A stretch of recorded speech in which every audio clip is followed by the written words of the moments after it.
Welcome, welcome, welcome. Let's see, can we? Hello. Welcome, welcome, welcome. It's good to have you back. I think we had you, was it last year we had you or 2 years ago? Last year. Yeah. Yes, so she wrote Sons of the East, for those of you who are not here, but I posted about the Igbo man's romance and the Igbo man's love language. She wrote it. So welcome, welcome, welcome. Thank you. Mhm. Thank you, Let me Louisa. quickly do a short intro. Ifeoma Chinwuba is a Commonwealth Prize shortlisted author and former diplomat. She was born in Nigeria and was a child refugee in the Nigeria-Biafra War. At the age of 8, she was sent to live with a foster family in Ireland. She grew up with storytelling and after her education worked for years in the Foreign Service, which enabled her to visit over 60 countries and enrich her worldview, apparent in her writing. She was appointed ambassador to the Republic of Cote d'Ivoire in 2014. She has written several critically acclaimed novels and was the 2022 Writer in Residence at the Department of English and Film Studies of the University of Alberta. I like this short and to the point. This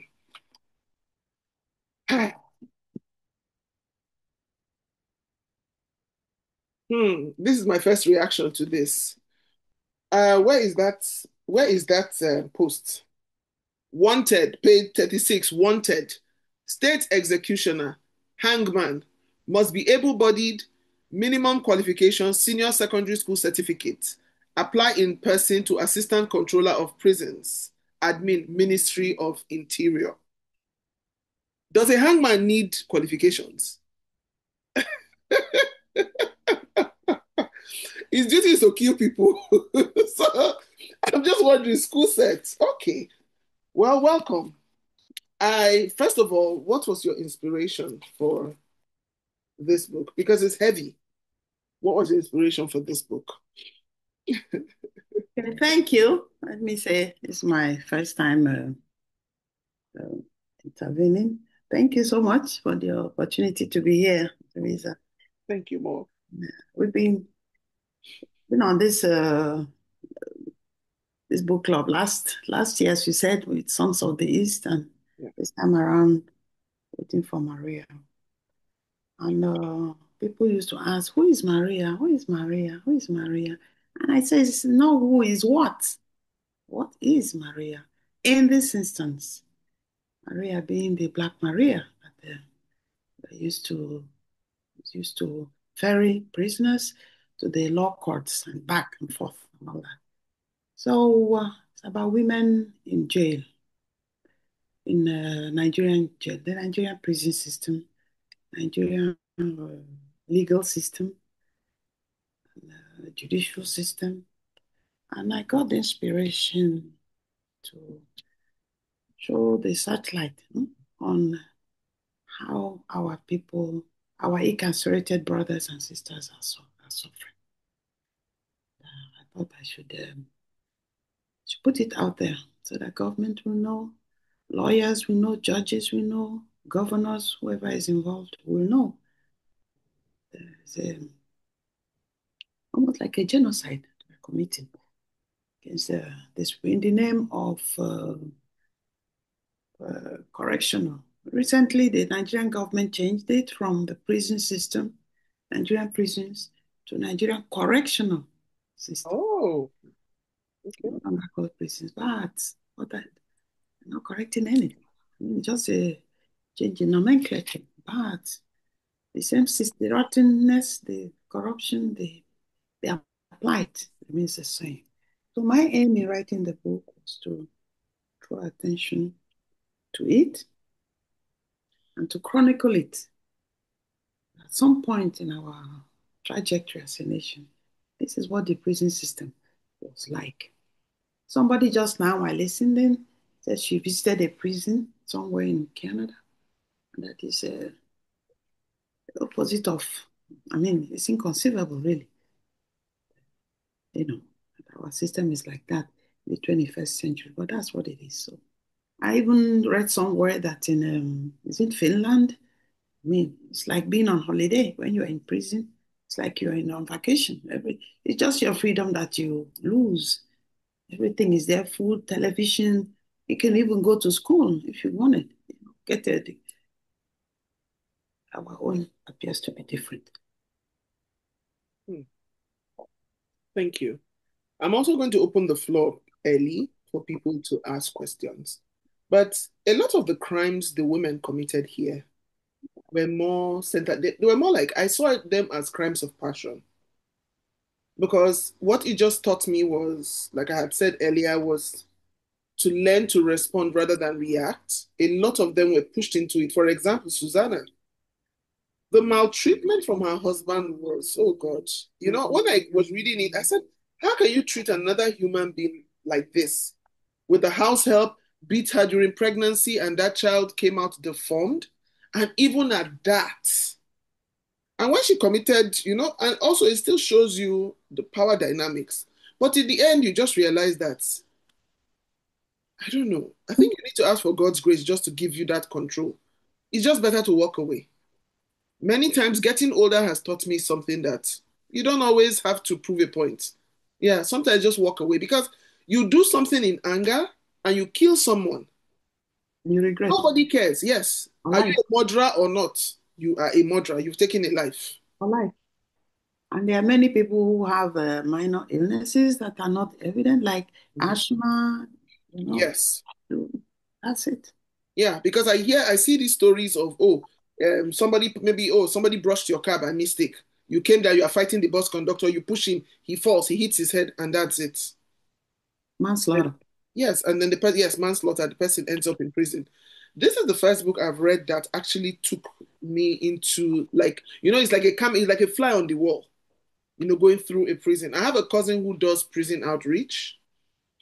My encounter with prisoners, I had mentioned before that my dad was in the police force, and there was a time we lived in the training school. So we used to have periods in the week where there's something called fatigue that prisoners do, where they come, they clear the grass and all of that.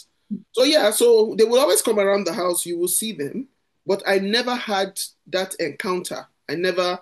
My mind used to be that, oh, look at all these criminals, all these wicked people who have done horrible things. But it never crossed my mind to think. Anyway, I was a child then. This was me in primary school. But now as an adult, to ask, what is your story? What led to? Because I don't think anybody wakes up in the morning and decides, I'm going to kill somebody today so that I can go to jail. I don't think so. So why did you choose women and not, you chose to tell this story through women and not men?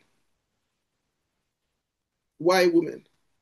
Oh, well, because I'm an activist for women activism. Hmm. Yes, it's from the point of view of women. The men, there's a mention of the men too, because actually you cannot, you know, dissociate, disaggregate men matter from women matter. You know what I mean? Yeah. We are all together somehow. And, there's a mention of the men as well, but the focus is on women because I like to draw attention to women issues. Okay. And I liked the fact that the lady Mercy, even though with her position, she still had her private life. I think I like that she had her private life and the two men that she and the two men she was juggling. About that. Please, I'm Forever opening the ahead. floor. I'm opening the floor for questions. I see somebody whose hand somebody put up her hand and has lowered it. Yes, Dupe. Go ahead. Thank you for the book. I enjoyed reading it. And for me, I feel like it starts at a very young age. So I did go to an all-female boarding house, and a lot of that struggle of power. You can, for me, I struggled with understanding how women could react. When Lola said she was disgusted by the wardens, but that was how it was in boarding house as well. You would have seniors treat juniors like they weren't human beings and ask them to do things they themselves would never do. So I think it's just ingrained in us somehow, like just to be mean. I don't know if it's people's upbringing that exposes them to like such wickedness, where you just treat other human beings like they're not people.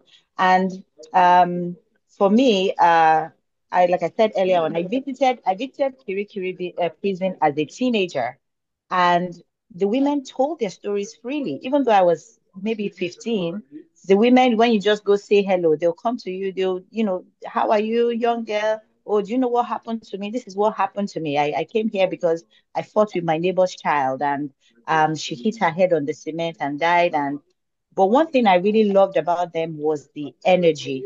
We had like a praise and worship session, and they were all full of life. It's almost like they're struggling so hard to want to live and be alive and make the best of their situation. And like I said earlier on, for me, it's how I could put myself in any of the characters. The fact that it could be me, anybody could have been there. Even though you have at the end of towards the end of this, the honorable's wife also rammed into someone. She rammed into someone while she was going to go to Marcy's house, I believe. And she was in the prison as well, but she got out immediately, right? So for me, anybody, I feel like it's a case of luck. And you know how you said God should have mercy on us? Like, I feel like it's one of the reasons Nigerians are so religious. How, you could be doing everything right, but still end up in that kind of situation. So thank you, Ma, for wanting to expose, and educate people on some of the issues going on. I didn't think it was that bad, but just even reading the story tells you that indeed, we shouldn't take it for granted. We shouldn't take the liberties we enjoy for granted, and where we can take the step to do something about it. So I really did enjoy the book. It was a bit triggering. At first I said, did she put this book? Was it R-rated or? I was hoping you would have put how do I put it? Is it like a notice? Be careful of some of the content, because I went back and then I thought maybe I haven't just read much. I just started picking up reading, so, but it was good. It was interesting. I couldn't put it down. I read for 4 straight hours and then came back to it. So well done, man. Thank you very much for the good work. Thank you so The much. lesson is just do your best to stay out of prison. Okay, I see Ness. Ness, before you ask your question, what this book just revealed is the broader societal corruption. When I look at the overcrowding, because when this prison was built, it was built with, was the plan 100 people? And in the end, it ended up with over 500 people. Mhm. And then I'm looking at delayed trials. I'm looking at the auction amnesty slots. It's just a vicious cycle of exploitation. Yeah, that's what I see, which is the Nigerian society. Yeah, Ness, I see your hand up. Go ahead, Ness. I'm afraid to speak before it's called long conversation. But I want to ask Ifeoma, what inspired you to write the book? Because I think this book came after Mentions of Flesh, that talked about human trafficking. But Waiting for Maria is quite different. So I'm curious to find out, to keep this question very, very, very, very short. What inspired you to write the book? Well, as I said earlier, I wanted to draw attention on the plight of women in this specific domain. Nations of Flesh was about our women being trafficked into Italy, into Europe. Again, women being the victims. And Waiting for Maria is women in jail. What put them there? What led them there? We see the dynamics. The patriarchy is there again. The patriarchy, white battery. And it's a neglected, the demographic is neglected because they're out of sight, let's say that, out of sight. And so people busy with their lives, they forget that there are people in jail, there are people in hospitals, people in the periphery of society. And I said, we have to capture those people. They're part of us. Many of us, we don't have family there, but some people have family there. And if you check in the book, there are some people that are lunatics. They haven't committed any crime. But because either the family is ashamed or don't know, at their wits' end, don't know what to do with these people, they them in jail. Haven't done anything. Maybe they need psychiatry. They need so these are people on the periphery of society, people marginalized. Well, almost, and I think they're part of society. We have to draw attention to their plight and see how they can be. The prison system, the correctional system could be rehabilitated. Voila. I wanted to add more. You when gathering the stories of these women, I'm assuming you visited these prisons and to talk to these women. How did you feel gathering these stories to inspire you to write some of them? I know Modupe talked about her own experience and speaking of the energy of the women there, but I'm curious to find out, as you want to highlight women's experiences. How did you feel going to what is the process like first and foremost to enter the prisons? Because I know it's probably there's a lot of due process. What was the process like? And then how did you feel as a woman entering these prisons and gathering these stories? How did you feel? And what does that also say about relationships between men and women in Nigeria in the context of marriage? I know this is a loaded questions, but yeah. Well, actually, I had written a good part of this story. Several aspects were researched, sequentially. I'd written a good, I already had my first draft out. Then I had to visit, I think, Kuje prison.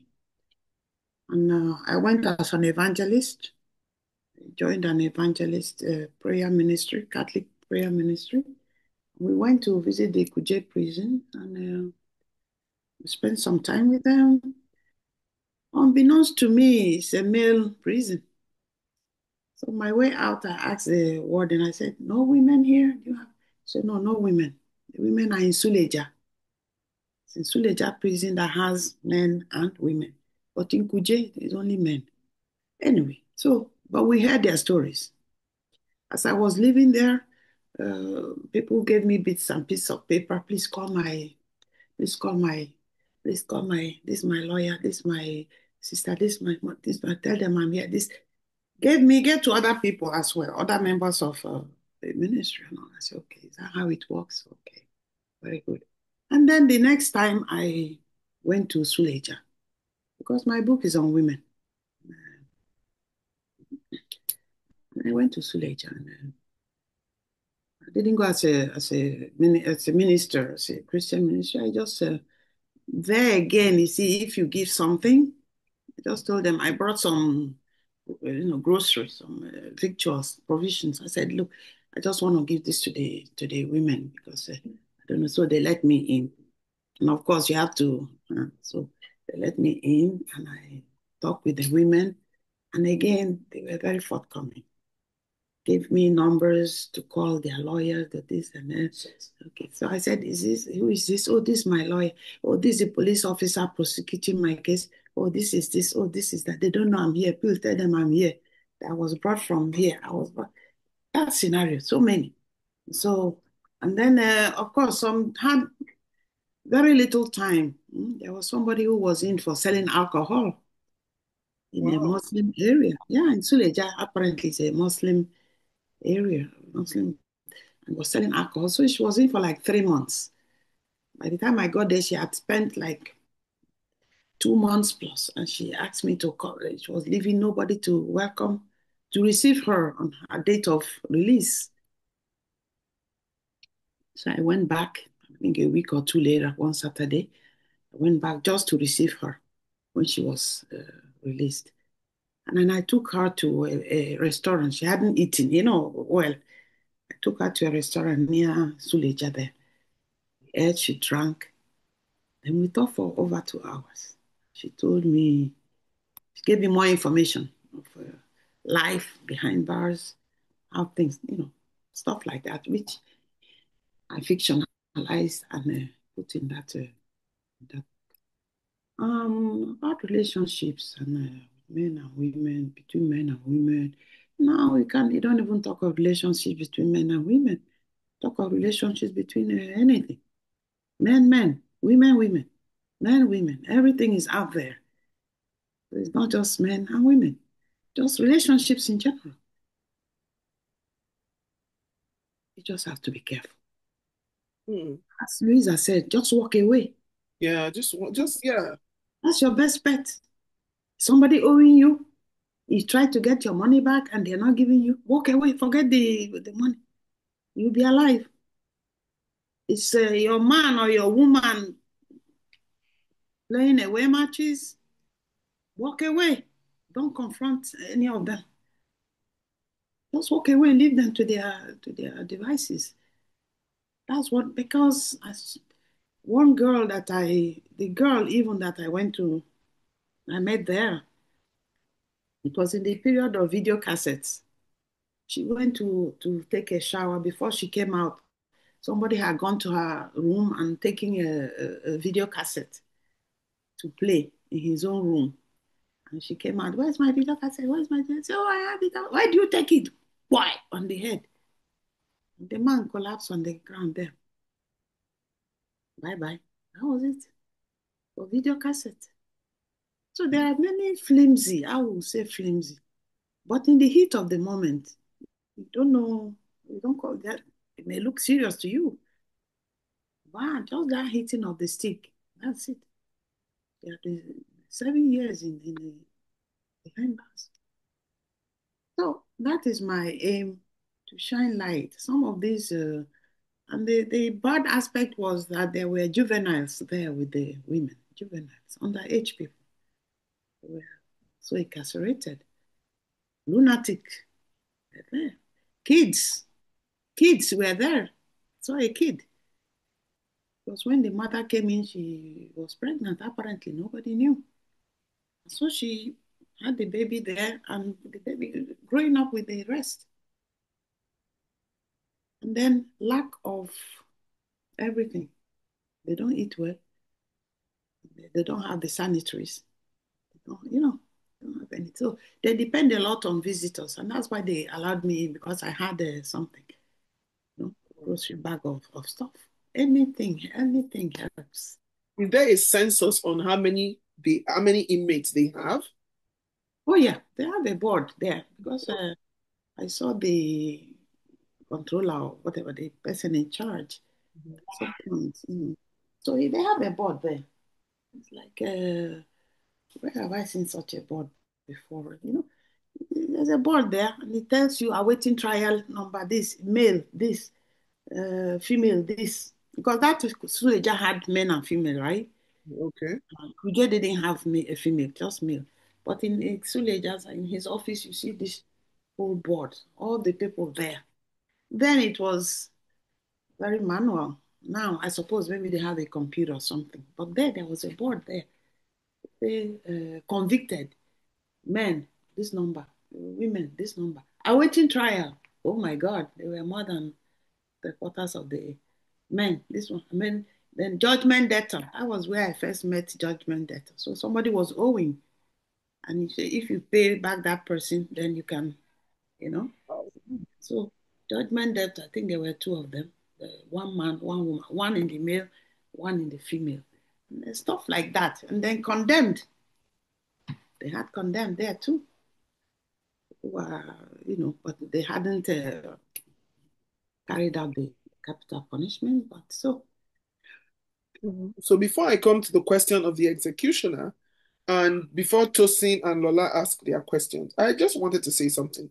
Because the focus here are women, and we see the crimes of passion here.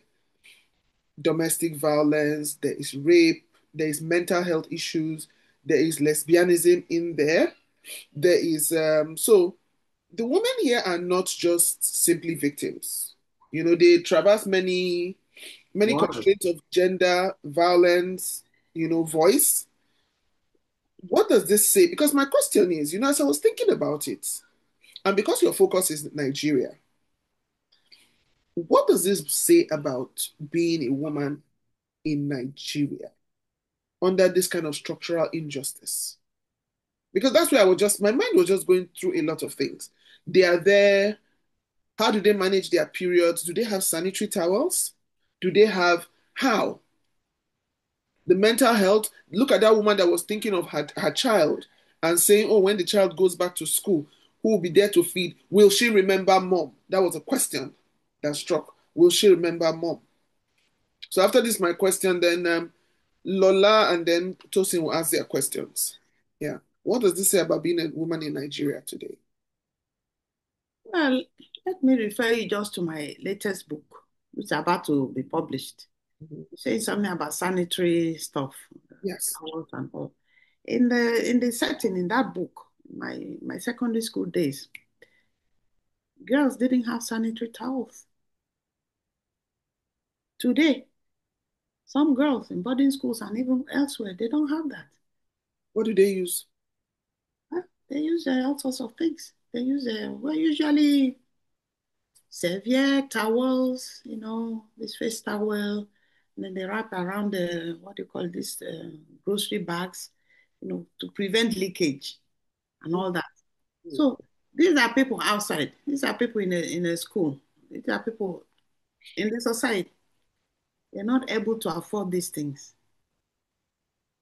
In Igbo, there's a saying that if one is like this, how will one be?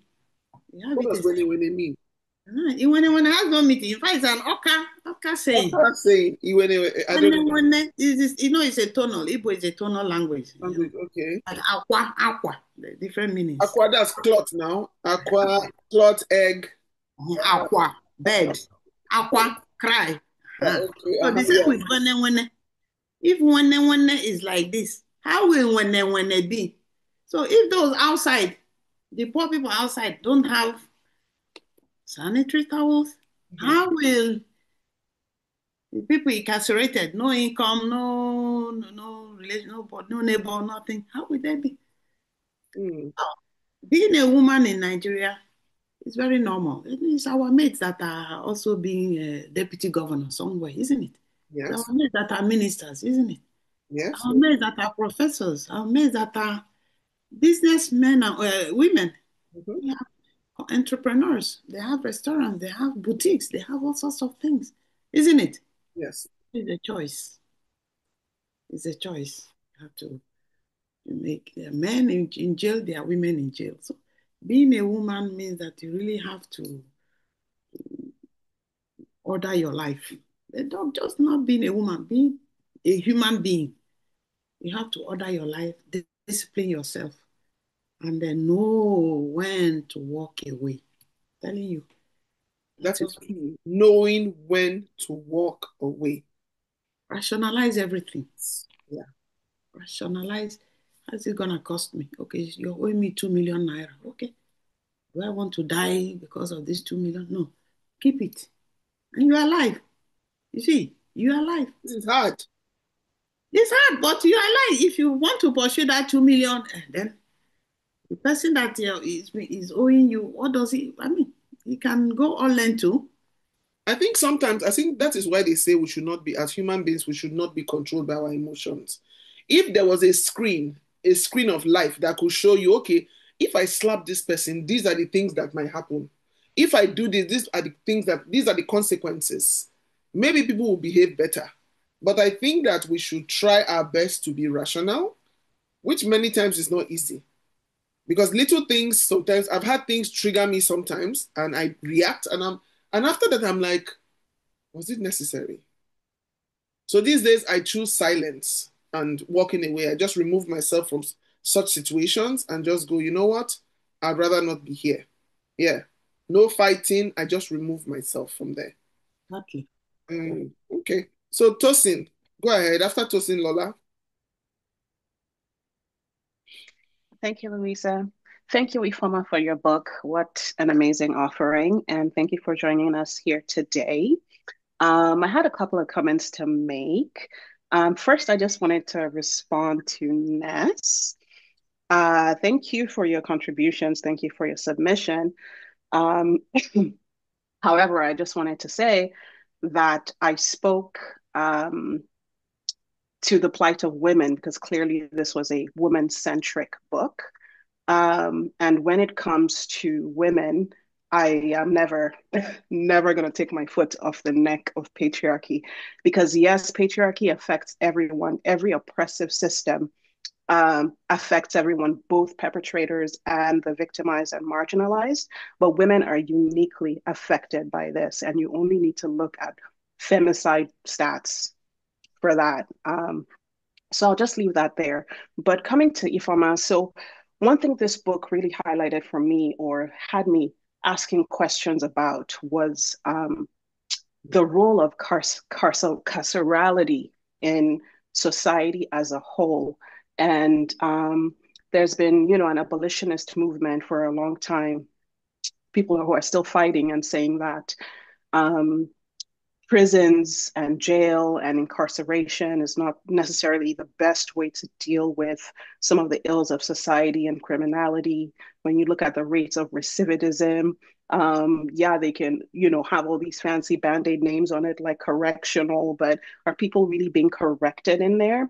And so just given your experience with interacting frontline with the prison and the prison systems, and the depth of research and thought that you had to put into writing this book, I wonder what your opinions are on the roles of prisons in society at all. Do we need to have them? Is there another way that we as human beings, in connecting with our humanity, can help ourselves first to reduce criminality? And should there be still some, because I mean, we're human beings, how do we, like, what could possibly replace the prison system that would still be effective and not have us be in such squalid conditions in places like Nigeria, where, I mean, like you said, if things are like this outside, how will they be inside? Like basic things like food, water, shelter are lacking just in general society. So when you think about the layers and how much worse that is for people who are incarcerated, it's like it's hard for it to not even see things to be that bad, because even people who are free are really suffering as well. Well, I just shone the spotlight on the prison system. Nigeria, a lot of things require remodeling, reforming, not just the prison system. If you shine light on another aspect, maybe on the orphanage system, for instance, street children, for instance, secondary school children, hospitals, it's the same thing that's playing out. So we need to reform, social reform. The whole society needs to. And if you check Canada, for instance, Canada apparently in many polls, Canada appears to be one of the best places, one of the best countries to live in, Sweden and all that, but they still have the prison system. So it's not something you can do away with. In the US, where people are trying to go applying the visa lottery, the prison system is there. They even have the capital punishment in some states. So we can't do away with the prison system in Nigeria. There must be a correction of those who do not obey rules, the scofflaws. There must be a threat. There must be a punishment. Even with the punishment, look at the amount of criminality we have. If you were to remove it, banish the prison system, people just wake up and impound another person's car, their neighbor's car, do this, do all sorts of offend their neighbor because there's no punishment. So there must be punishment. Even then, even with all the punishment, capital punishment, people are still killing every day, armed robbery, kidnapping, everything. So it says correctional on paper, it's correctional. Because even the prisons are supposed to have vocational centers within where people can learn a trade while waiting, while serving their terms. They can learn sewing, leather work, shoemaking, bags, whatever. But are they working? Are they in existence? No budget for it. People outside cannot eat properly. Imagine the people in jail. When the book was written, I think it was what they call a minimum term standards for the SMR or something like that. It used to be like $1 a meal equivalent. Of course, these norms, these figures are given to us from international UN and all that. So they are denominated in dollars. So $1 for breakfast, $1 for lunch, $1 for dinner. But Nigeria I is, think it was even $1 a day. Yeah, I think your book said 30 cents a meal. imagine 30 cents. What can't even buy, what can you get? So Yeah. we cannot do away with the prisons. What we should do is to reform the prisons. Reform. These prosecuting officers are being transferred left, right, and center. They are on top of a case. After sometimes they don't hand over their dockets, their cases to somebody incoming. So that's the end of the person in jail. The case cannot come up. The Black Maria itself broke down, after which the book is named. The Black Maria broke down, tire flats, gathering cobwebs. And so inmates could not go to jail, could not go to the courts to hear their cases. Okay, these ministers that come visit, bring food, bring succor, they say, okay, we'll repair it. We'll call our church members, and they contributed and they repaired the Black Maria. Now, no fuel, no diesel, no this, no that. And so because of that, people can spend a year, 2 years without their case coming up, without going to court. And so they depend on a governor visiting or a chief judge visiting or this, I don't know, give them amnesty or October 1. Every October 1, National Day, they have a National Day amnesty. And so they give 2 or 3 or 4 or 5 or 6 or 7 or 10 people, okay, out. And then FIDA, these women lawyers, they visit. And those who have fines, you'd be surprised to know that people can languish 2, 3 years because they couldn't pay a fine of 10,000 naira, 50,000 naira, 30,000 naira. They couldn't pay it. And they are dumped in jail. And so FIDA goes around and says, how much are they going? And they can bring maybe 200,000, 300,000 naira, 400, and they can release 50 people with that. So we need a reform. First, fine instead of incarceration, if possible, where possible. Somebody has sold alcohol in a Sharia environment. Why do you put him in jail or her in jail? Pay a fine of 100,000, you see, and empty the jails. Thank you. It is. I just lost. Thank you. I just lost my train of thought. It's so interesting that the name has been changed from prisons to correctional centers. But what I'm realizing there, and even from books I have read about prisons in other parts of the world, some people don't go there to be better.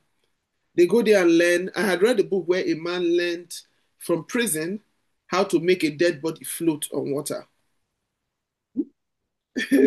So it's the contrast. They say prisons are supposed to be correctional centers. Yes. So you commit a crime, you are supposed to go there to be better. Yeah. Mm-hmm. But some people go there and get worse. Definitely. I had read a book about someone who committed a minor crime and was sent to jail.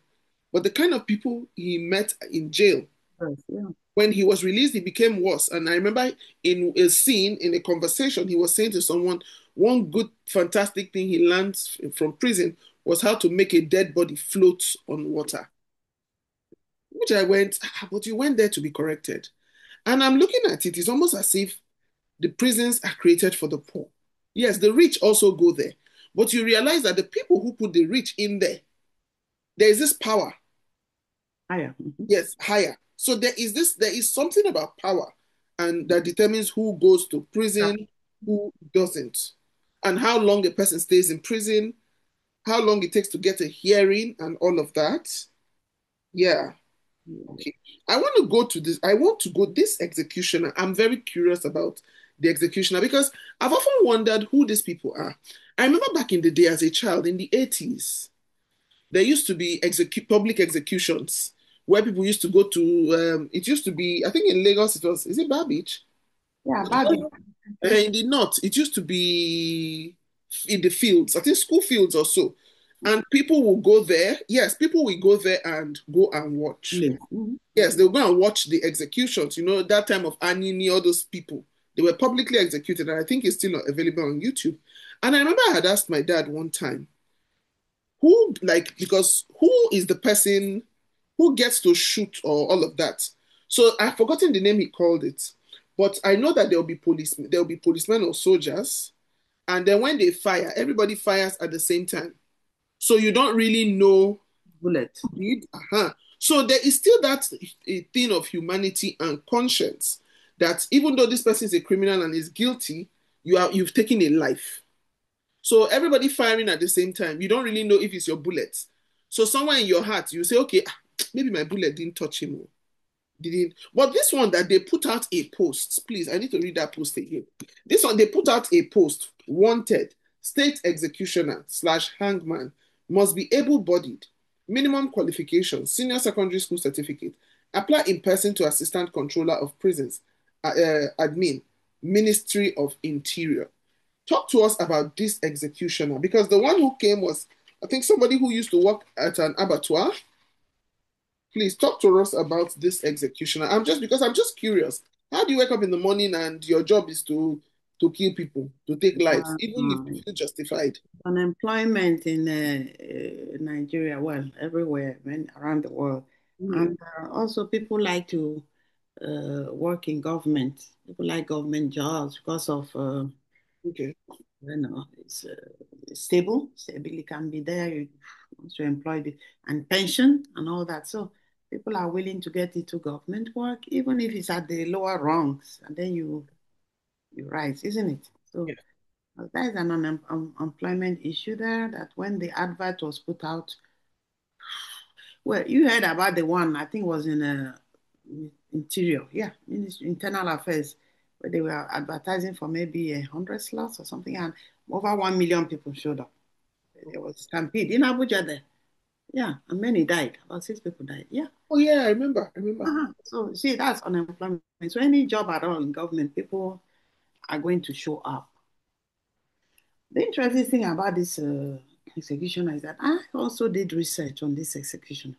I went to the abattoir in Abuja. There used to be an abattoir where what are these police people called now? This SARS, where SARS is now, Guzape. Yes. Between SARS and on that stretch of road, there used to be an abattoir there. Those who were in Abuja in those days, there used to be a big abattoir. Is it the one in Kubwa? There's one in Kubwa now. They moved from that abattoir. I think that they moved to, is it Kubwa they moved to Karshi, that So area. they move further down, yes. Because I know I used to go there. They move further down. That's it. They moved. So when it was at that place, between the legislative quarters and the Guzape, I visited it Okay. to research for this execution. And I watched cows being slaughtered, being led to the slaughter. I know that cows are like human beings. Yeah. They are huge. They are mammals. They're just and they have sense. Mhm. I had to watch being dragged. And then when they get to the slaughterhouse, you buy, there's a cow market, you Yeah. buy, Mhm. and you did it to the slaughter, and then they slaughter it there. And then, people who Pay it for you. clean it. Some people get the stomach, some get this, some get that, hooves, everything. But you know that when they get there, they're in a queue, like in a convoy.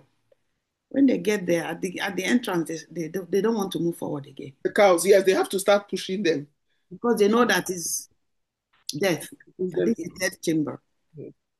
And so they push, somebody's pushing from the back, somebody's dragging, and then they just sit down, lie down, and you have to, Push push them them in. and go inside.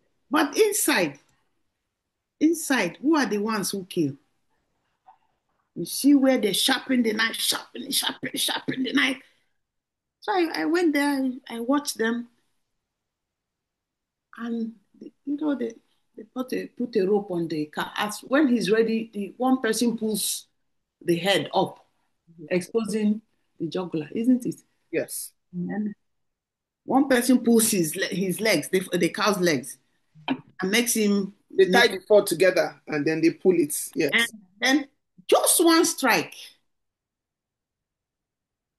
on the neck like this. And then, anyway, I had to research that. And the man that was doing, well, there were two or three men, 2 or 3 cubicles. The man that was doing this thing, I said, my God. And then I saw that he was high, either on a bow or something. I didn't know what. Because after doing it and the blood is rushing, he will go to one side and, take that thing or something. So that, next. I said, this person cannot be normal. Mama, look at the thing he's killing. He's a mama. It's not a goat. It's a mama. So that's the research I did about that part. And then don't forget it's fiction. The rest you have to imagine. Somebody, they call her up, it's her time. And of course, you remember where they asked the guy, how do you kill? What he asked the question at the interview. What are the methods you use in killing here? They were telling him, oh, then Marcy asked him, what method do you think is humane? What's the best way to send somebody off, Yeah. Then he starts into all these bolts. You can cut off the neck. You can do this. You can, what is that other electric chair, hanging, firing squad. So, oh my God, as if he was on a high. And then Marcy said, stop, stop, stop, stop, stop, stop. Enough, enough. Yeah, but you asked. You asked him the ways to dispatch a soul. And he was in his groove. You know what I mean? He was at home. Discussing. So when there's a scene here there where somebody is sent off, sent to the gallows,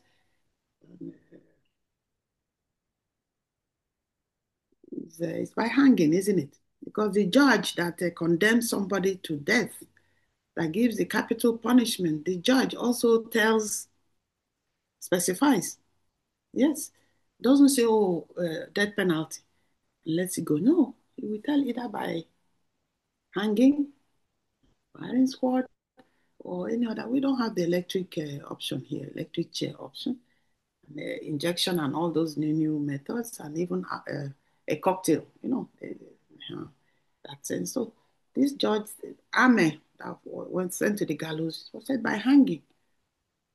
And so this part I recite again when Ken Saro-Wiwa was hanged under Abacha. They wrote extensively about it. So I say that, it's a false step, isn't it? It's a false step. You step on something. I also watch Saddam Hussein. Is that too? Yeah. Saddam Hussein, I don't know Yeah.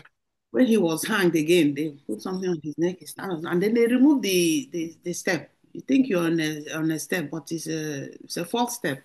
Yes, they remove it. So once they pull the step, you're hanging. Below you is a dungeon, is an emptiness. So, Yes, yeah. so that's the rest of the story I called from those.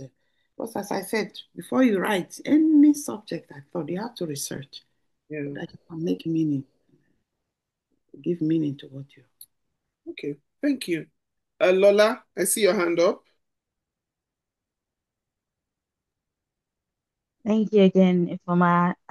So I didn't really have questions, but I think to your point about the executioner, reading him, he really wanted the blood, but he didn't get the blood. That was so crazy. And it reminded me of a scene in Criminal Minds where, one of the FBI agents, he always wondered if he would become a criminal because of the way, when he would shoot people, the first time he felt a certain type of way about it, but over time, he started to feel numb. And so he was talking to one of his superiors, and the superior said, well, I mean, it goes one way or the other. Some people become criminals and some of us become cops, because and for some people it's more exciting than others. So for him to feel numb, it means there is still a little bit of his humanity about him. And then for some others, some cops who enjoy the act of shooting and all of those things.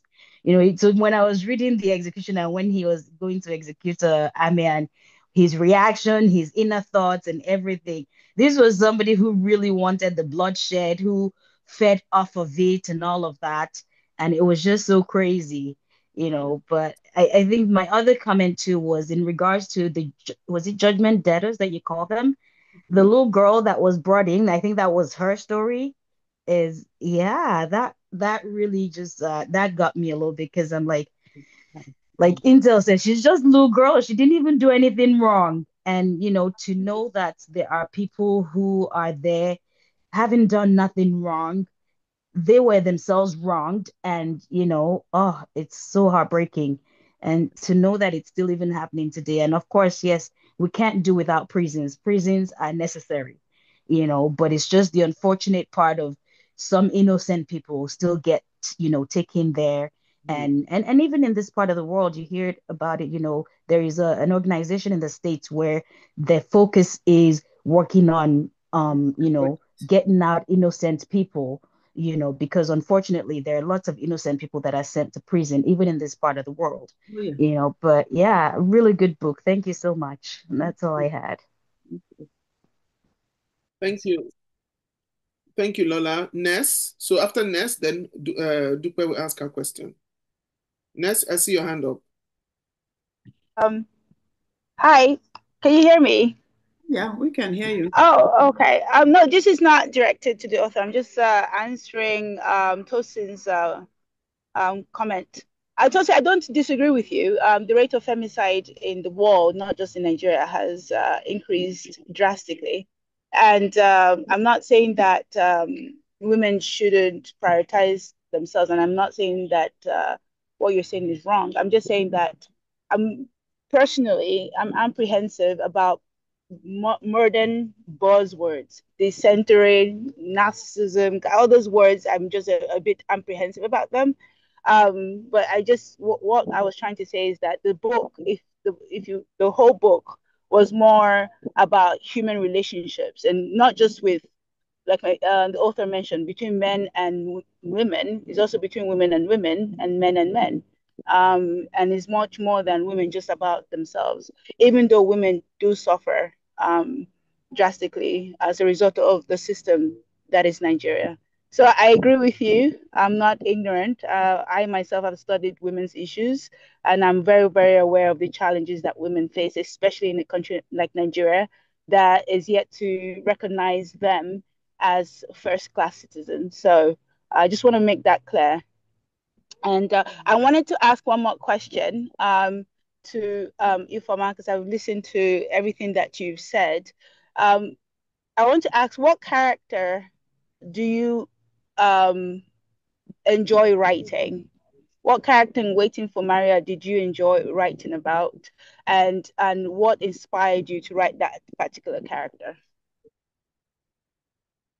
Okay, I want to ask femicide. Yeah, femicide in that book. There's no feminist. Well, the femicide that is there is yeah, there is, but femicide is Maybe. when you kill when you dispatch a woman because she's a woman. I remember one of the people brought in from Lafia prison, and they burned down Lafia prison. So they were, I don't know if you got that far. And so the people were brought in there, and what was the reason why was she there? A woman was dating her man. She went to her house, and her mother was visiting at that point in time. And so she padlocked them from outside. Nigeria, you have these burglary things. Structures prove that when you're going out, you can lock yourself. Yeah, burglary proofs. When you come back, you open, and then if you're inside, you lock yourself from inside. Inside, yes. This one, she went to the place and padlock. They were inside. Her mom was visiting her mom and the girl and her rival. So she padlocked them from outside and then set fire on the house. That's the femicide that is there. But it's not, you see, I don't know if that can pass for femicide or just homicide. Death of the baby. So we do. Anyway, you asked me a question about my favorite character there. Actually, these characters, they're all like my children. Because I gave birth to them. I brought them into being. And their pain is my pain. Remember when I was writing some aspects, I used to cry. I used to shed tears when I was writing some pages. And then my house help that time, she would see me crying. She too will burst out crying. Why are you crying now? Please stop. Stop writing it. Stop writing it. Stop writing all that thing you're writing that is making you cry. But if you don't cry in that kind of scene, then you haven't succeeded. You haven't got the right words. And so as you're reading a book, you should be able to laugh sometimes. When you should laugh, you should laugh. If you're writing a funny, humorous aspect and you yourself, you're not laughing, you haven't got it right. And if you're writing a weepy side, death chamber and all that, and you're not crying, well, you have to go back to the dictionary and look for the words. So these people all have their pros and cons, their attractions and their bad aspects. But the two that I enjoy to come back to all the time were Marcy and Intellect. Marcy, the wardress, who was trying to be human, was trying to be a normal person, but just got the job. People told her, leave that job. How can you be there with all that suffering? How can you be doing such a thing? All this suffering, killing people, incarcerated. How can you, Marcy, you don't have a heart. He said, go sit down. It's a job. It's my salary. Do you know how long I was on the unemployment queue for? Do you know how long I sat before I got this job? It's a job. It's not for no. So Marcy is a human being to me. She has all the various aspects that make up a human being. No person is perfect. No person is all good, all bad. So she had all these different aspects that make up a whole. And the other person I also like to write about was Intellect, Sibylla Adams. She was an intellectual. She brought education to those people. And she even was instrumental in their getting some of them because she wrote that letter to the president. The point, SOS. Say, look, we have to write a letter. She used to teach them, use big words, teach them Latin, teach them everything in the room. And then one of them may say, look, instead of wasting your time with all this big, why not write a letter? You seem to be educated. It was a 419 person, wasn't it? Mm-hmm. And then she came about because of the strikes, incessant strikes by ASU, university people. She was doing her postgraduate. And then in the middle of everything, ASU, and she went home and nothing to do. And then she was recruited into writing letters to white people and getting money. And then anyway, so they tell her, instead of all this big graph, why don't you write a letter and get us out of here? And so she asked for paper and actually cast a letter to Obasanjo. Obasanjo was the head of state then. And they gave it to visitors, and he got to Obasanjo, isn't it? Then he sent somebody, chief judge, please go to this place and see what you can do to this, help these women, one or two, see what we can do. So Intellect is, and in jail, when she was in jail, she had that reawakening, repentance of sorts, that if she had known, never dabble into. So that's one aspect of the book that I like. I had to emphasize that, yeah, we've done wrong. We are wrong. I killed this person. I did that. I carried drugs. But now, if I had to go the way again, I would not. I do otherwise.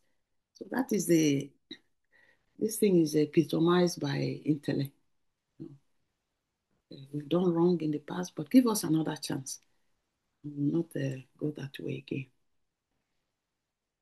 Okay, thank you. Next, I want to ask, are you Nesochi from last year?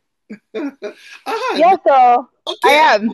the voice and the questions, I just remembered. I'm like, is this Nesochi? Is this Nesochi? Okay. Why? There's a pattern, eh? To my questions. All right, Thank thank you. you.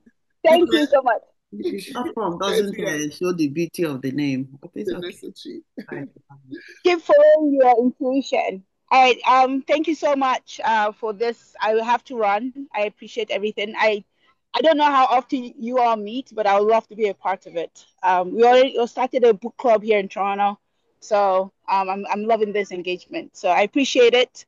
And I'll send you a Ifeoma, message. have Okay. a good one, everyone. Ciao, Bye. ciao, ciao, Ciao, ciao. ciao. Okay. Modukwe. Oh, Heather. Okay, after Dukwe, then Heather, you ask your question. Okay.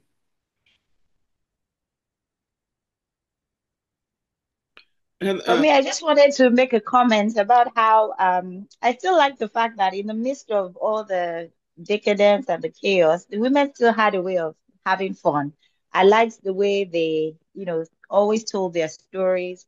I would like, at some point, I liked malice and mischief. Like, the whole time where she do like the cutting of the throat. I feel like deep down, women, we still understand each other. We know how to get on each other's last nerves. They did it in such a way. I mean, there were times where it wasn't called for, especially when the executioner was, starting to take action. But in the midst, she had this sound she used to make, like the shooting sound or like the slashing of the throat, so I felt it was a bit of women getting on each other's nerves. In the midst of the pain and the chaos, we still know what gets the other person irritated. You still know how to make each other laugh, So I like that part where there was no dull moment, even in the midst of all the pain. Deep down, for Mercy, I don't know why I wanted her to. Maybe I'm just, you know, the fact that she was sleeping with somebody else's spouse, that bothered me. I felt like she didn't get what she deserved in the sense that she was good to the women in the prison. I like that fact. I like the fact that she treated them like human beings. But it's the fact that she thought, she could eat her cake and have it. I don't know why I felt like it doesn't always work like that in the real world. So when the newspaper had come out that, her ex-husband had put it there that the honorable was, sleeping with his wife and she, you know, it's almost like she wanted the honorable to marry her.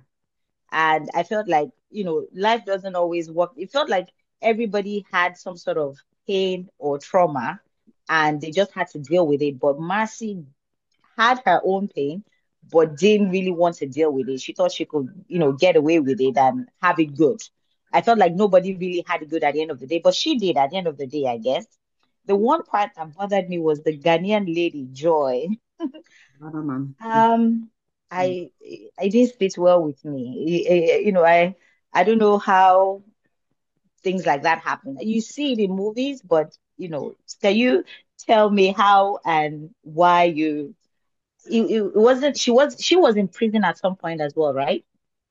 So why did you think Joy's story was something to put in? So I thought she came out of it and her whole experience changed her.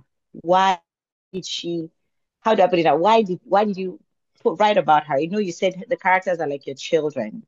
You Yeah, know. Bannerman. Yeah, Joyce Bannerman. The funny thing is that most of these stories in this book, they're real. They happen to my friends. Most of them, they're my friends' stories. Yeah. Susanna, for instance, the only difference in Susanna is that she's Italian, but they happen to my best friend. Next week, I'm going to London, England. I'm going to see that my best friend, well, one of my besties. When she was pregnant, she caught her husband with a nanny and That same thing. Her daughter is like this till today. So, with Joyce Bannerman, I also had a girlfriend in Ghana when I was serving in Ghana. One of my diplomatic posts was Ghana. Well, another name and another thing and all that. But that one, you change all these things a little bit. Changes a little bit. When the Honorable's wife was going to meet to confront Marcy, she had an accident, hit somebody. I think an Okada man or a keke napep. Then in Ghana, I had a girlfriend that happened to her. They called her from Legon, University of Ghana, Legon. Your husband is here with one student, undergraduate, CO. Come now, if you want to catch him, come now. So, shoot.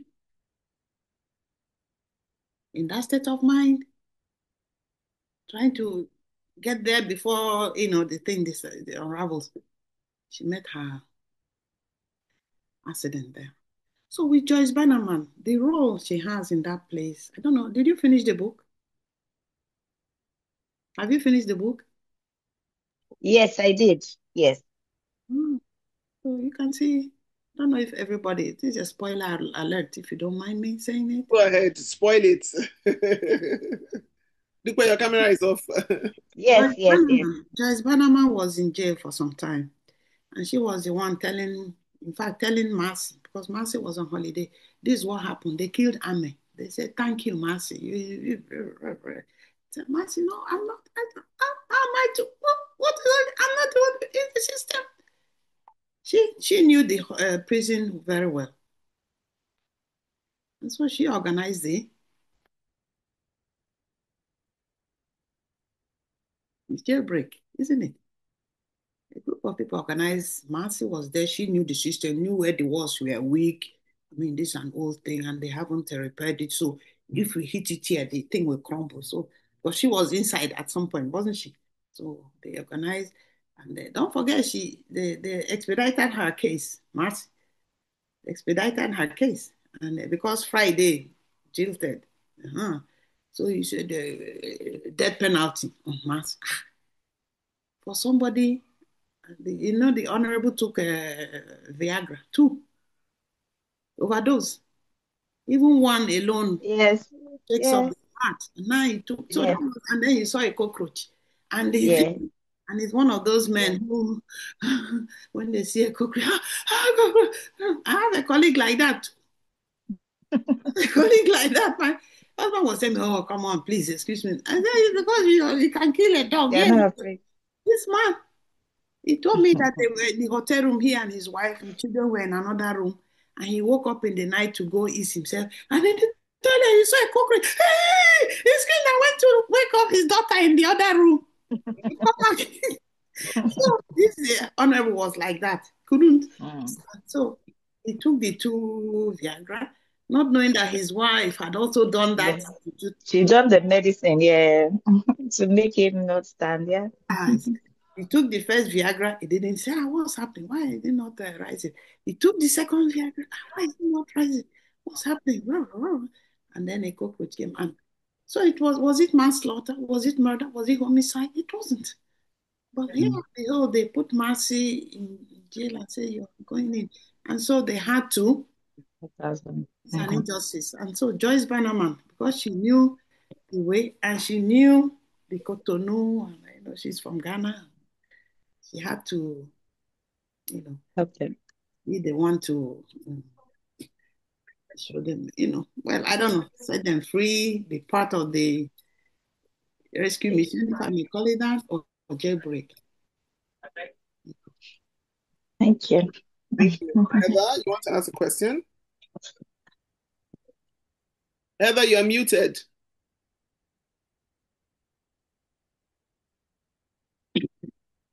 Heather, you're muted. We can't hear you.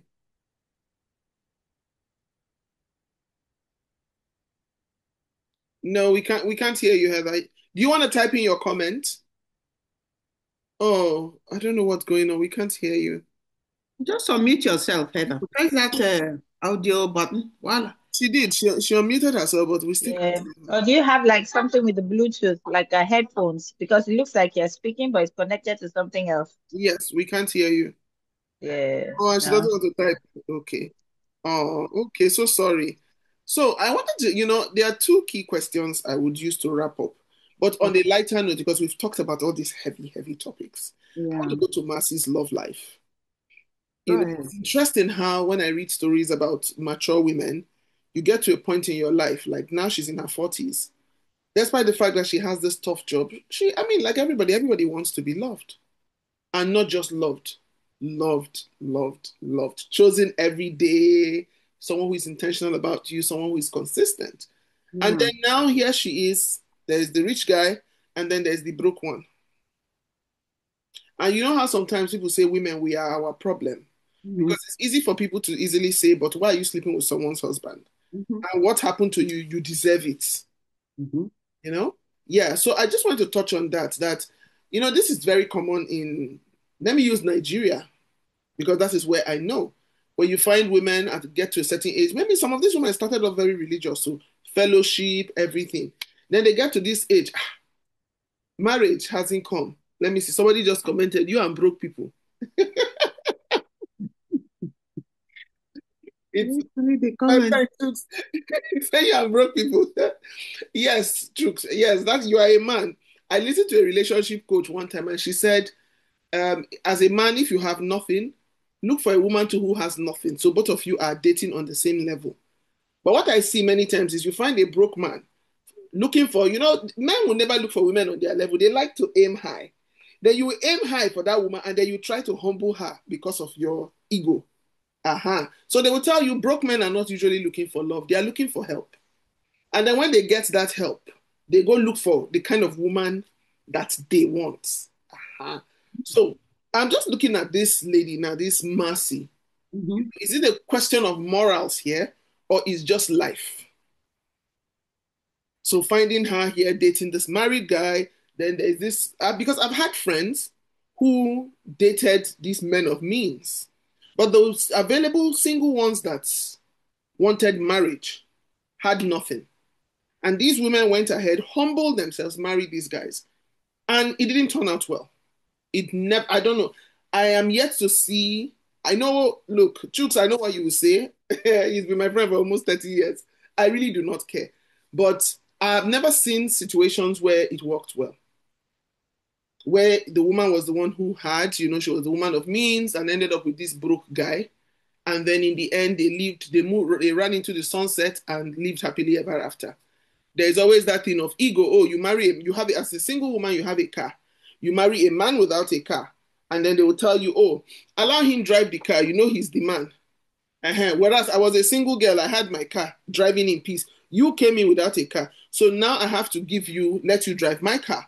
And then you will cruise past me with that car. And I'm expected a chick inside. Yes, with a chick inside the car. And I'm expected to humble myself. Oh, he's a man. So I don't know. For me personally, everybody who knows me, I'm not in support. I really, those stories don't move me. You see, broke love, it doesn't move me. I'm sorry, those stories don't impress me. Rich woman, broke man, Louisa doesn't want to hear such stories because I've not seen where such things have worked. It's always the woman has to compromise, bring yourself to that point where, in fact, you are asking. Look at the woman who died some weeks ago in Nigeria. She met an Uber driver, handed over fell in love with him. Established woman fell in love with him, handed over everything to him, and in the end, she died. He Wow. treated her. He did all sorts, embezzled This her. is a true story. Oh yes, it's been all over the news now. Yeah, the woman It's is on Facebook. If you don't do yes. Facebook, you see Go and check. putting it Yes. on. A lot of Embezzled. things happening on TikTok, Nigerian Yeah. TV. Yes. So one thing I learned from schooling in the East and from Igbo girls is many of them don't marry who they are in love with. They marry who is ready, who is available, who can provide, and you will learn to love him. Because I've seen situations where people waited, oh, the guy doesn't have, but I really love him. And that love grew to hatred.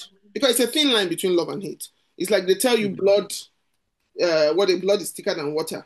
Yeah. That is why when you see enmity between siblings, it is, let me see, saying it is never the same between broke men and women. The dynamics are different. Husband and wife. When somebody dies, Mm-hmm. the first suspect is who?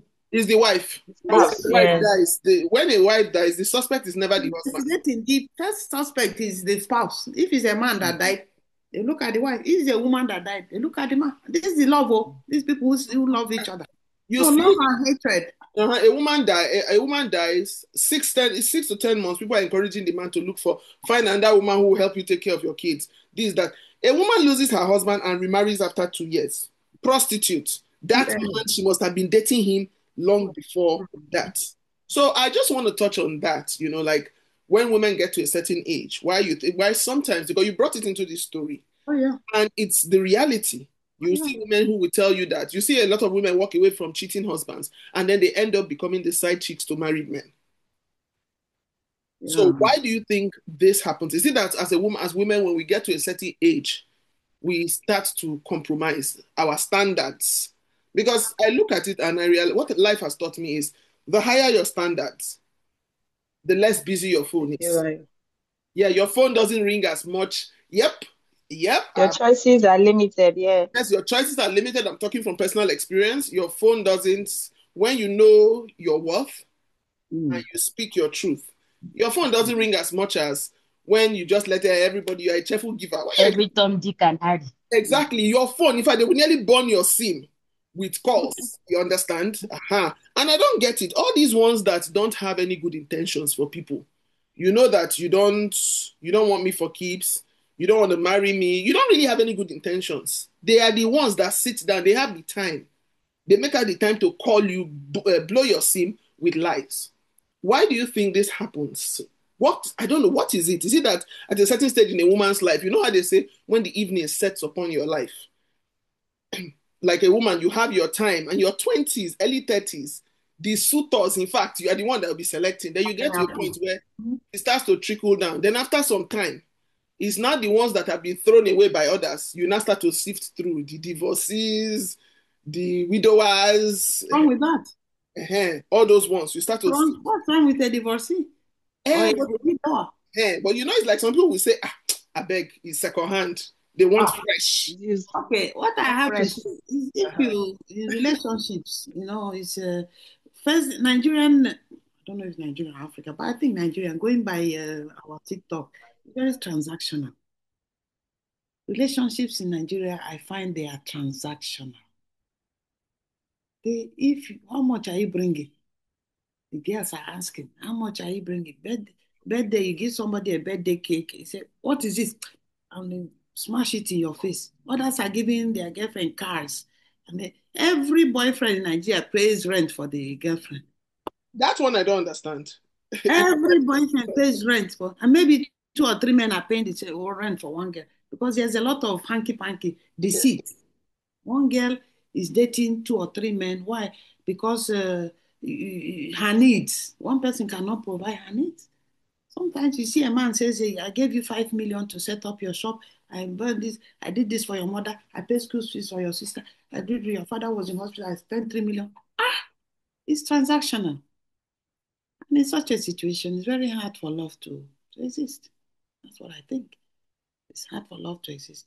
But if we can, well, that's another thing for Nigerian relationship. But if a man is a widow or is a divorcee or whatever, my dear, it doesn't spoil anything. If you check, I always give examples with big people, because I'm looking up. I don't look down. If you check Trump himself, how many times has he been married? If you check Macron, like my one of my role model or what people I admire is Brigitte Macron. Macron. Check. She left her. She was married happily. Well, she left her husband and married Emmanuel Macron when he had nothing. When he was just a school leaver. In fact, trying to. Now, you see, now they're not the president and first lady of France. Divorce. So whether a man is divorced or a woman is divorced, has a kid, no kid, widower, is there love? Is there love? If there is love, well, another thing is that love is like a parasite. I find love is like it must feed on something. It will attach itself to something and feed. And if it doesn't attach, if there's nothing to eat, it will eat itself and die. So the minimum I would ask everybody, anybody in a relationship, is bring something to the table. Bring something, don't come empty handed. Who's going to feed you? Who's going to provide your needs? So a man who is dating a woman who can provide for him is temporary, it's transactional. He's waiting where you set him up, open a shop or give him Uber car, he's going around. Then he will and go for the no. That's transactional love. But if you see somebody who does not have, then bring him up if you can. What are you doing? You went to school, you did this. What are you doing to help yourself? There are opportunities. Do this, do that, do this. Do online teaching, do online selling, do online this, do online that. Borrow money from here, borrow money, set yourself up. And then when he comes up, both of you can. But don't see somebody who is poor and broke and then you go and bring him up and expect him to, you know what I mean? To, no, no, no, no, no. And you know if there is love. You know, there are ways of knowing if a man loves you or a woman loves you. The way they treat you, the way they talk to you, the way they treat your matter. You know what I mean? You know that he cares. It's not just here, oh, there's a room here, there's a house, let me hide here. When you call him, he's not sleeping, he will not answer. He pretend that he's sleeping. As President Jonathan said, it's easy to wake a person who is sleeping. But a person who is pretending to be asleep, you can't wake that person. It's taking 5 minutes. But he doesn't want to, you know what I mean? Yes. So, but coming to Mercy, coming to the, this is a reality of our times in Nigeria. Many young women, maybe not even young, many women, many married men too, they have side chicks all over the place. It's almost like it's a given. It's almost like a given. And how do you know? You see, many people, this is what I use. This can be your litmus test. See your phone, your husband's phone, your boyfriend's phone, that's your litmus test. When the phone rings, your boyfriend should be able to tell you, please answer for me. Yep. Tell me who is that? Tell them I'm in the bathroom. Tell them I'm eating. Tell them I'm. That's the litmus test. There's no other test you need. If the phone rings, he's in the bathroom with soap and everything, rushes out. Well, my dear, he has a girlfriend or two. I can tell you for free. You too, as a woman, if your phone rings, wait, no, leave me, I'm coming. What are you hiding there?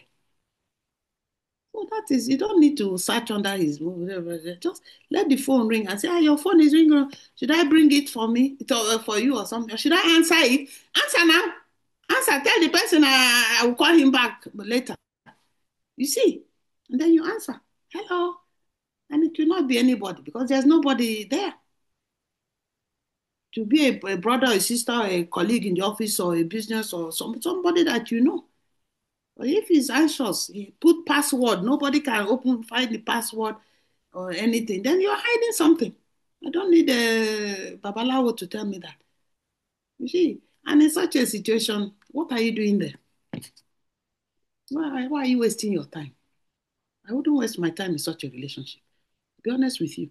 Because down the line, something is going to, either that woman outside will kill you, or the man himself will kill you, get rid of you, so that he can be with the person he is fancying. Okay, so go with him. Whatever, when you finish, you withdraw. Because we've seen so many love, people poison each other, people organize for each other because they are fighting over one man or one woman. You don't want that. So with Mercy, coming back to Mercy again, Mercy tried a marriage, but she was not fertile. And so the man left her. And not only, she was not even the one who was not fertile. It was the man that was infertile, Maxwell, wasn't he? And on top of that, he was a wife batterer, beating, hitting, bad, and she saw in the prison where she worked, she saw what happened to that many women were in there because of battery. And one day they lost it, and used a piston, mortar, this and that. pounded the man's head, and they came into jail and said, is that what you're waiting for? Am I waiting for this man to lead me, give me against you? And then I hit him, and then I go in. And so she left. And then tried this Alhaji on the rebound. It was just to let me get back to myself. But then one thing led to the other. And he was so nice to her, providing for her needs, buying this. And then but then Irene, if you remember Irene Glover, her friend, that was taking her to London, to the airport to London for the first time. She had never been abroad, but the man paid for her. First class, everything. Say, come. It was on the way to the airport that Irene Glover told her, say, Mercy, enough of this. Enough of this. You need to be inside the man's house. You can't be doing boyfriend, girlfriend. Enough of this. And we are told that that is Irene for you. Irene is somebody who looks at the situation, looks at, and say, look, this is not working. You cook soup, you give her something to taste, she will tell you, put one drop of Maggi inside and it will come up. Put a little bit of salt. So she had looked at Marcy and said, marry the single man now.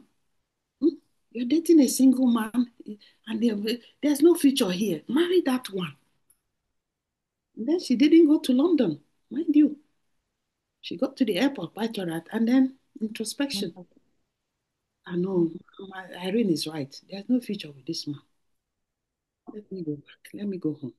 And then, unfortunately for her,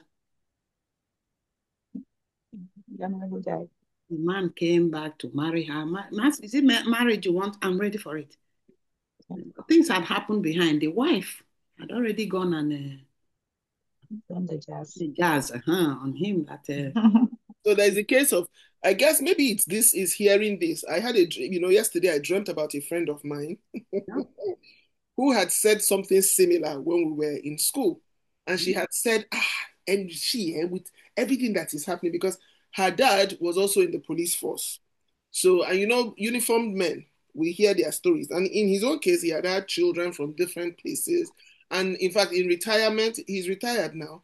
He retired, left his wife in Abuja, and retired with a girlfriend that was once a divorcee.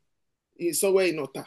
Yes, that's where he chose to stay. So I remember her saying that anybody she dates, any man she's going to marry, she's going to go and do jazz so that when he finds himself with any woman, he will not be able to have an erection, except he's with her. So I dreamt about her yesterday. But now as you were talking, I just went, could this be why she came to me? But when she was making this statement, she was dating a married man. Oh, there you go. And Irene's husband too was cheating on her too, eh? See? Yeah. Irene's husband too was already, yeah. So I think one thing that irks me is that we now live in a society where infidelity has been normalized for men. Women too are doing it, but we've not gathered the animal boldness to come out and say, yes. It's only few women now that say, I'm doing it, go to hell. No, you know what? But the research actually says women are doing it more now. Yes, but we hide it. Did you read that? Did you read that the National Assembly has they passing a bill, or they're in the process of passing a DNA bill? Yes, so a lot. Yes, because they are realizing that a lot of firstborns, especially in marriages where the lady was pregnant before the marriage, are not the men's biological children. That I heard about that as far back as 2007. So what I was told that what usually happens is they'll say, like I said, I learned a lot from the East that the dating marry the rich man, but they're sleeping with their lover. Yes, where I grew up in Benin, I grew up knowing you would have one boyfriend that you really like, you will struggle together, you might end up together or not. But when I went to the East to school, I realized that a standard girl, we have like 2 or 3 guys. There's the main guy you really love, who is just coming up. Then there's the backup boyfriend. Then there is the sugar daddy that we used to call the Ndogo. Because they would come ahead, they were usually CEP students, on each businessmen. Very good. Yeah, traders. Yeah. And sometimes when then the girl maybe finds herself pregnant and goes to the one she loves to say, see what has happened. And that one is like, look, don't get anything. You will now fall back on the backup boyfriend.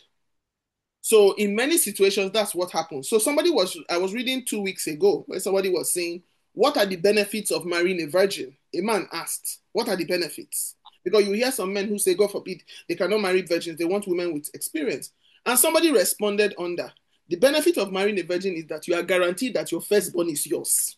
You remember that Sons of the East? Sons of the East. Remember Jasper? Jasper. When And he married then he married that girl. And yeah.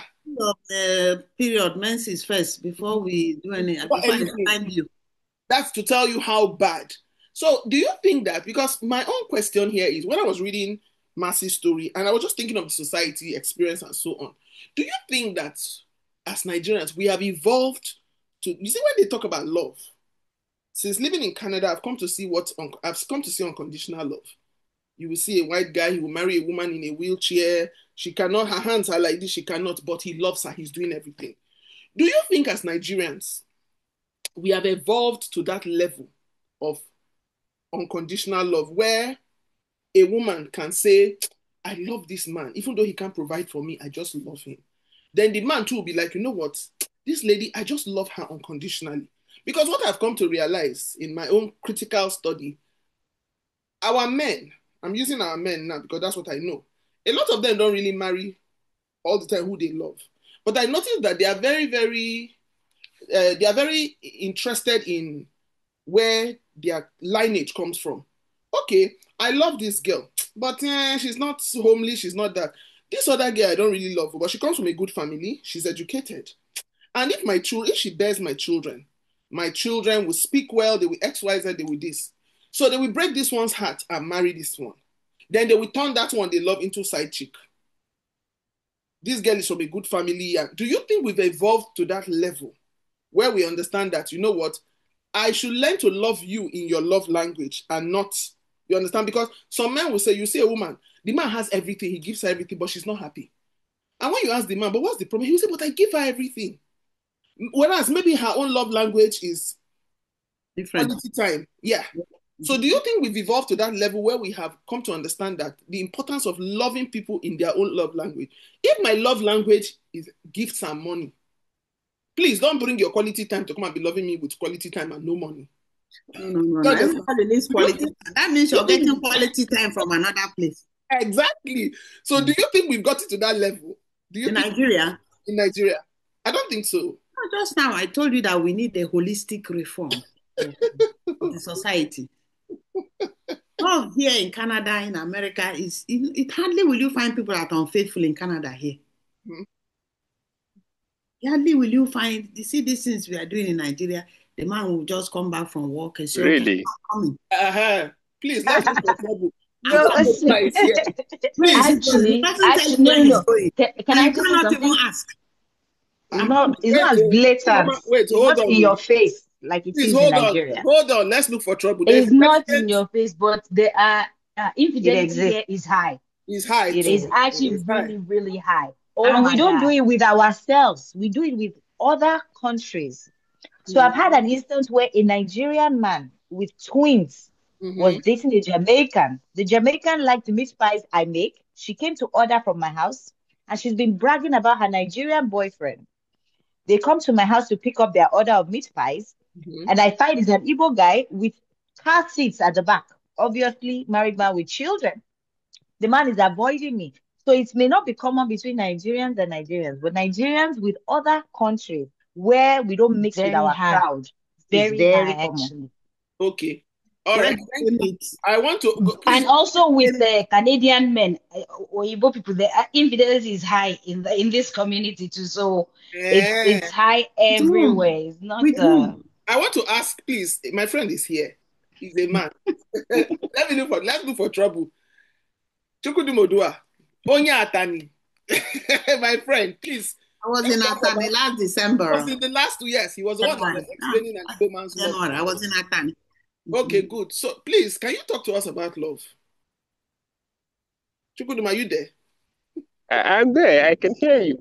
I don't know. It's a very challenging topic. And most of the time, in fact, I'll be very honest, I'm very confused on the definition of love, because over time, my experience and understanding is that most of the time it's difficult what a woman loves is never same over the years. Huh. She may be very much interested in something, but if she's saturated with those things, and she can change, it becomes difficult for most men to readapt to those evolution of the needs of the woman. That does not preclude the fact that men does have their own challenges as well. Okay, I very much acknowledge quite a lot of things that have been said here. For me, is also a means of learning and hearing different perspectives. One of the things that struck me, and it's something that Madam Louisa just said, which was that a lot of broke men look for made women, and once the women bring them up, they take a walk. And the question, most of the time, probably I'm wrong, but I need to be corrected. You find that most of the time, men go for broke women. So why is it the other way around? And most of the time, those broke women, in fact, most of the time, I'll underline that, most of the time, those broke women always take a walk when they feel they are no more in the class of those men that brought them up. So, I mean, let's look at the whole situation and then balance it out.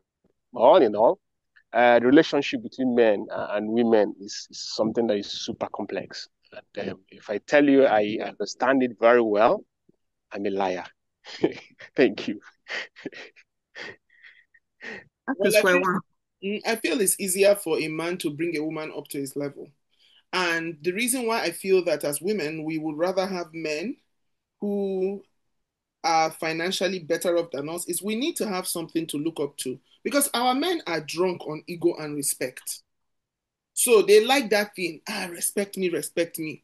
I need something at least to look at and say, okay, you are a good man. Yes, I really appreciate the fact that you are a good man. But you get to a point where you have this man who is good. The man is good, he loves you, but he can't do anything for you. And when you get to that point, especially when you are in need, it's really, look, you will do your best. You will do your best to try to. I think for us, love is different. It's very transactional. Yeah, because when I think of other people and I hear other people talk about love, it's very, very different. But for us, it's transactional, it's what we know. And it's what, because you never ever hear a woman say, this man is such a good man. When I was in need, he prayed for me. When I was in need, he advised me. What you hear is, this guy is such a good man. He gave, he did actions. And I feel that also as a man, when you love a woman, from the little you have, at least from back in the day, the people I felt that genuinely liked me, from the little they had, I saw how they showed it to me. You don't carry yourself and come and sit with empty stomach and you are talking from morning till night and loving with your mouth and your words. It doesn't. Chukudum, is your hand up again? Go ahead. I attended a wedding, a marriage ceremony when I was in Abidjan. A man and a woman, and in a registry. And there they something they call séparation de biens. I don't know how to say it in English, but different property. You speak French. Yes, separating of your what you have. Yeah, bien is what you have. Your properties. Yeah, different. So after the ceremony, I asked him. I said, "What do you mean by séparation de biens? Why? You should know her resources are hers, mine are mine. We don't. If there should be a divorce, no liability. She doesn't inherit my liability. I don't inherit that much." I said, I never hear of this one in my own place. So separation de bien, everybody, because at the end, everything join. What do I come? So I think man, woman. What I think really between men and women is a man has his needs. A man wants to have a house in his village, no matter how modest. Encourage him to make it modest, not to make it a gigantic thing, something people can afford. 2, 3 rooms, kitchen, toilet, that's enough. Don't try to be, because you're not going to spend too much time. Once a man has that, a house in his village where he can go Christmas or whenever, and in the community of Umunna, he has, that's his basic need, in my view. Dealing with my husband is an Onisha man. Honestly, men don't joke with respect. I'm telling you, that little I know. He may not have cup or shishi, but you see his respect? Give him his respect. So I asked him at the beginning, I said, what is it? What is your need? What is your major need? What do you need that will, when you get that, you just relax and live your life without this? And that's what he told me. I just want to have a small place in my village. Uboli Eke there in Onitsha, in Onitsha. And we tried, and we put up a small something. After that, he has calmed down. He has calmed down. That doesn't give me wahala, nothing, no trouble, nothing again. Now, the next project is if he can get a small car and put there. When he goes home, when they are doing Ozo all over the place, Ozo, you know, Onisha people, Ozo title, very active. When he goes there, he can enter his tuke, go to the ceremony and go back. So we are now saving towards that. Get him a small, well, it won't be a small car, it will be a Jeep now. That's their own small now. Small, second hand, not brand new, small, because brand new. So small second hand. So when you're going for your Ozo, you wear, he's not the Ozo, he's not taking Ozo title, but the people who are going. After that, believe you me, he doesn't give me headache or wahala or anything. He lets me do my own thing. He sent me money, birthday. Last week was his birthday. So what? Doesn't want anything. You see, together. That's why I say here we're in Canada, of course. This man, his phone will ring. He's in the bathroom. He tell me, go and answer the phone. Let me tell the person I'm in the bathroom. I say, I don't answer your phone, I beg you. When you come out, answer your phone. It's a personal thing. You see what I mean? Yeah. So you know if somebody is trust and transparency. That's all. That's all I have to say about it. But Nigeria, I find that love is very transactional. It's very transactional. The woman will be juggling 2, 3, 4, 5. The sugar daddy is there. And that is what is fueling Yahoo and Juju. The amount of things people are doing now for Juju. From sleeping with goat. I saw one that was sleeping with a goat because a medicine man said sleep with a goat and then you become a millionaire. Ha! Do this, do that. One was crazy. They told him you'll be crazy for 1 year. Are you ready? He said yes. After 1 year, 8 months. After 1 year, after 8 months, you will be rich. He went to Delta State to do that. And somebody saw him mad and came and told his mother in Abuja or Lagos, I saw your son in Delta State. He's mad, though. Go and bring him back. Oh. And she went and brought him back and called the pastor. And the pastor prayed and released the madness. Do you know when this boy opened his eye, he was angry. He said, I've been mad. See, what month is this? They told him this is August. I've been mad for 6 months. Remaining only 2 months. Why did you cure me? Why did you cure me? Why did you? Somebody raving mad. So you saw what people are going through for money. Yeah.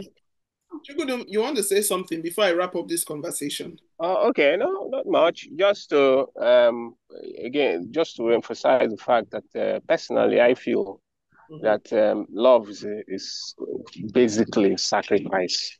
Okay, how much of pain can you take for another person? Personally, that's what I feel it is. Most of the time, one of the things you do to put a smile on the face of your partner is not necessarily something that is very convenient for you. Then again, just to touch a little bit on what Madam Chinwuba said, brothers and laws, it has a lot to do with trust, and that's why you will be very comfortable for your partner to pick your call, and for you to also pick your partner's call. That's a very, very good thing. And but the challenge there sometimes, I'm not trying to excuse men, I will be very honest. It's also like you pointed out, it's a subtle indication of cheating, if I may put it that way, if people don't, but it's not always the case. I'll give you an example. There are situations where you could have a spouse who finds it challenging, really very challenging, to manage resources. I'll give an example. And in such a situation, it's difficult to make savings. Very difficult. And if you really want that person, if you love the person, you've identified the person's weakness. And the only way to manage the relationship will be to some extent manage the information that is related to such resources.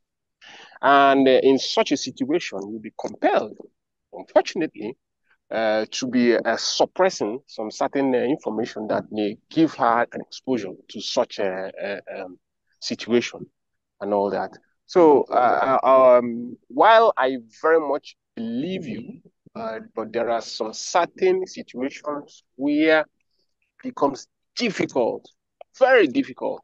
There are some men today that will not be able to save anything if their spouses are aware of their income. I'm very, very sure. There are, for me, for example, moving around with a car, it's about a place from one place to the other. For me, I'm focused more on the future, like most men will think of. A lot of men think of what happens? How am I going to take care of my family at any terrible situation that if I lose my job, I should be able to fall back on something. I should be able to, keep them floating until further notice, no matter what. So most of the time, most men, not all men, think more of saving and preparing for a challenging period because the life of every person is up and down. For a lot of women, sorry to say this, not all, a lot of women, is what you see, they spend. And they have all this, and I'll just paint one example. There is a lady like that who had a challenge with the spouse. And the spouse, they all got a job in the same company, hired the same day, 7 up. Now, this guy, of course, as expected, taking the role of a man, trying to be a provider and all that. And the demand of the lady was just too much. And then during the discussions on how to settle one of their quarrels, for him, what the lady said marveled me. He was like, okay, no, come on. He's a man. And men do deals. And we were like, you earn the same salary. You earn virtually the same to start working. He said, yeah, in fact, you are even in a position where you could be able to get some tips much more than him. And here you are making extra demand. What are your expectations? So you see, there's a way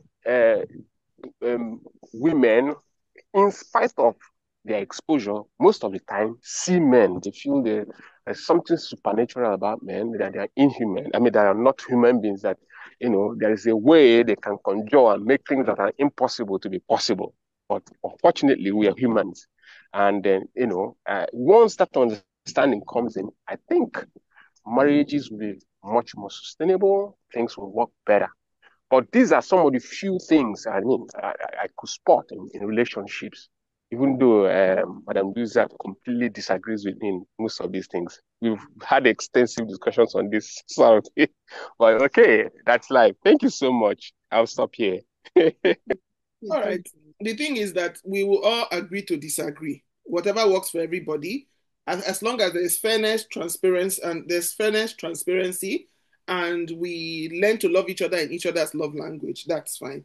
I want to wrap up this book with the talk of spirituality, Father Nene, because I know that the church, what role will you say the church and religious institutions plays in waiting for Maria in prisons? Before we take our group picture and we close for the day. Well, I did tell you that the first time I went to Kuje prison was as a minister, in the prison ministry. I went with a prison ministry group. Yes. Onto them. And I also know that in Abuja, when was Archbishop Onayekon, the last second offering of, I think last Sunday, November, first Sunday in December, is the prison ministry offering. The second offering in the church, we go, we just put something, and he uses it to buy foodstuff and sanitaries for prisons. Then we donate bags of rice, beans. Of course, the wardens will take some, but at least percentage will reach the inmates. So that was my first time of going to. So I know that ministers go. In fact, the time I went to Kuje, when I visited Kuje prison, we were number 4 on the list of prison ministers. Oh, wow. Groups. So when we were there, they told us to wait. My group and we are about 4 in my own group. They said we should wait, that our time is 1 o'clock. So we got there, so we waited. And then one set came out. When that set came out, we went in. And as we spent 1 hour, and as we are coming out again, another group, so they go a lot to, to succor the people spiritually, and not just spiritually. I told you they gave me numbers to call. Please, can you call my sister? Can you tell them I'm here? Can you tell them? So you're doing that social work job too, of, and if you see, and then, the Catholic churches, we have this confession. We have the confession. It's something we have. And it just washes you, prepares you for whatever you have. So that's why the priests are encouraged to go to there, hear their confessions, absolve them. They're going to take the punishment, of course, but absolve them so you are ready to meet your maker. And even Ame, you can see one of her regrets when she didn't know that her time had come, her number had been called, because her regret was, if I had known that, I would have asked for the priest to come and solve me and all that. So that's the role that they play. Apart from taking food, foodstuffs, and doing social work, contacting families, and that's it. And finally, in that book, don't forget, Adane Enetu was the driver of the getaway vehicle, n'est-ce pas? Not so. He was the one that drove the van, Martha's van here. And see, Joyce Bannerman. Oh, spoiler alert again. Joyce Bannerman, Martha, the Legion of Mary people, they also went. I was a legionary myself too when I was in 1004. So we also visited hospitals and prisons. See, and of course, as a Legion of Mary people, we are not allowed to go with anything, money, victuals, and anything. But at least you hear them and you give succor, say help, see what they can, encourage them in their wit. So these are all religious aspects of, and then inside the prison itself, don't forget the pastor's wife was also incarcerated. Yeah, Patsy.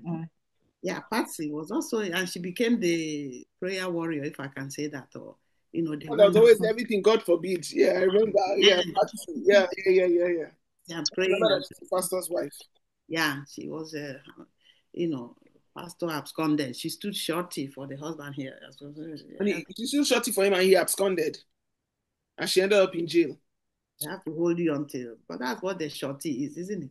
Hey, good wife. Okay. Yeah, there's a big role that the spirituality plays, even in our outside lives. We need this spirit aspect to keep us standing, to keep us upright. Yeah, true. We need God to keep us upright, to get over each day. Believe you me, so many temptations, there's so many trials. On your own, you may not be able to survive even one day without that, supernatural, without God, spiritual. That's my view. Okay. Thank you so much. You see this book, please, can you ask East Country Press to put it in audio form? Because this is a book I need to read twice. I don't even know why they are not here. You see, East Country. Yes, because I had tagged them today. We need this book in audio because I like to listen to books while I drive. And then we also need Sons of the East. I have said I'm going to buy a copy and send to my dad. He needs to read that. And even this one too, I'm going to send to him too. Wow. Sons of the East too. We also... There were a few typos. Come again? Yeah, go ahead. Sorry, go ahead. Yeah. Yeah, we need them in audio. Yes, we need them in audio form, and your other books too. But this one, yes, please, we need it in audio. I hope that it's either they get you to read the book or they get somebody with a voice that we like. Because that is usually a challenge with some audio books. They will get a foreigner to read a Nigerian book and the person won't be able to pronounce the name. I've tried to get with publishers to see if I can read audiobooks. They don't ever call me. So maybe they don't, maybe my voice is not demure enough. I like your voice here. It comes out very clearly and very nice. And you pronounce vernacular names too. Yes, no, I always feel that my pitch is too high. I don't know. That's how I hear my voice. I feel it's too sharp. As well, I don't know, but I just want to say thank you very much. It's so interesting that we live not too far from each other. We need to meet for coffee. I need to invite you over to mine. For everyone, yes, we attend the same church. And meet at Starbucks. Oh, wow. That's where you find me. So we can. Yeah, we should. And actually, we should have something and invite you over and talk about books, books and food. I love that. So thank you so much. Who has their copy? Let's take our group photo. Okay. Tosin, you are blurred. We can't. Okay, thank you. No, Ifeoma, we can't see your own book. You can't see mine. Why do I? Okay, no. It's okay here. I just. Yes, it's okay. The other side here. Yeah, it's okay. Okay. So I want to say thank you very much. We really, really appreciate it. Next year, another title. Okay. So just keep us posted. I need Nesochi's details, please, so I can send her a message. Okay. I'll send it. All right. Thank you very much. Thank you. Thank you. Bye. Thanks a lot. Thank you. Bye-bye.